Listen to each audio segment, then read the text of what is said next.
And let's speak of grace. And when we speak of grace, we're speaking of something intimate, very subtle. It's not something the mind can understand. It's not something that we can grasp or take possession of or make it happen by some force of will. Neither is it something that we earn by being good, by being spiritual.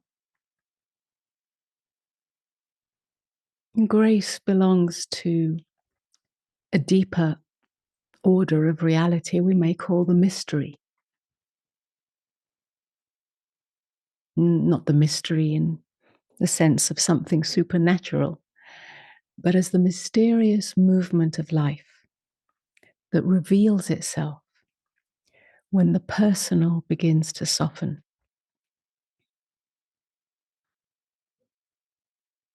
It's the quiet benevolence of being itself. It's the light of truth shining through cracks in the identity. It's what becomes visible when the separate self, with all its strategies and attempts to control life, begins to loosen its grip. Essentially, grace is what reveals itself when the doer is out of the way.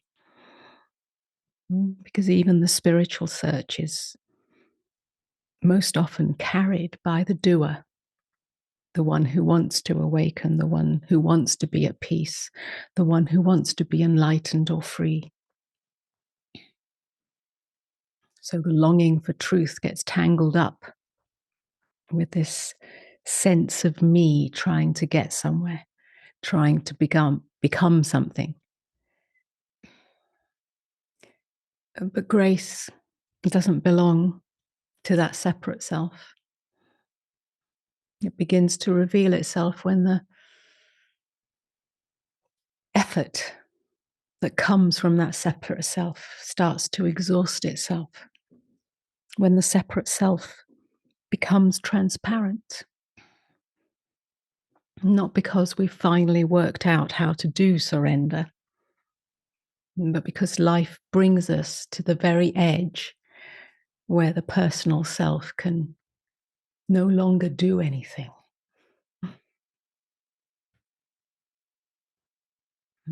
When something in us becomes tired of the endless project of becoming, and there's the crack in identity. There's the moment where there can be a softening. It can be in a moment of insecurity, or a moment of heartbreak, or a moment of failure, or a moment of deep existential questioning.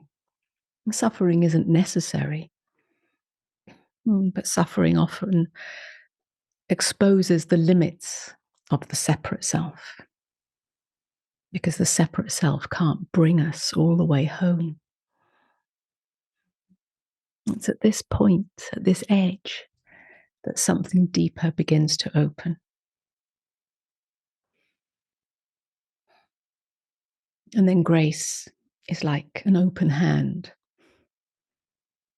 that holds us when we don't know how to hold ourselves. And it's an unseen hand that opens us when we don't know how to open ourselves. We often think of grace as something dramatic, a miracle, a blessing, a divine intervention. Usually when we've deemed ourselves worthy,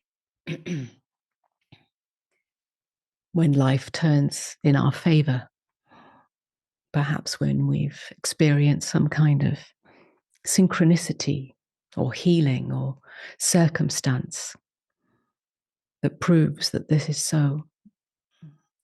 But really, if we keep on looking for grace in the extraordinary, we miss the grace in the ordinary. which is its most intimate expression. It's the breath that continues to breathe without effort. It's the morning light that touches our skin when we haven't done anything to deserve it. It's the softening of the heart when it could have remained closed. It's the stillness just beneath the mind's turbulence. It's the simple fact of awareness, before thought, before feeling, before the story of who we are. So grace is always here. When we stop insisting that life must conform to our preferences, when the doer is not in charge,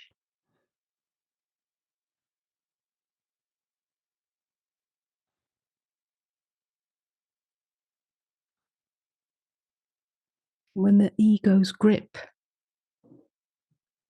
is not at the forefront of our experience, because it's this grip that obscures the deeper intelligence in life, the deeper wisdom, the presence that's always here, the simplicity of openness.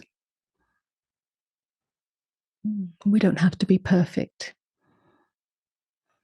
We simply need to stop performing, pretending to be spiritual, or pretending to be wise, or pretending to be composed, or it's the invitation to simply be here, naked, without the usual armoring of identity. And then grace reveals itself as simply the movement of life, the movement of breath, the movement of life's intelligence, so that everything, whether it's loss or grief or beauty, all of it is a movement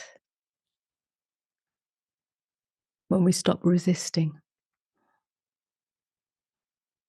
And then there's a natural gratitude.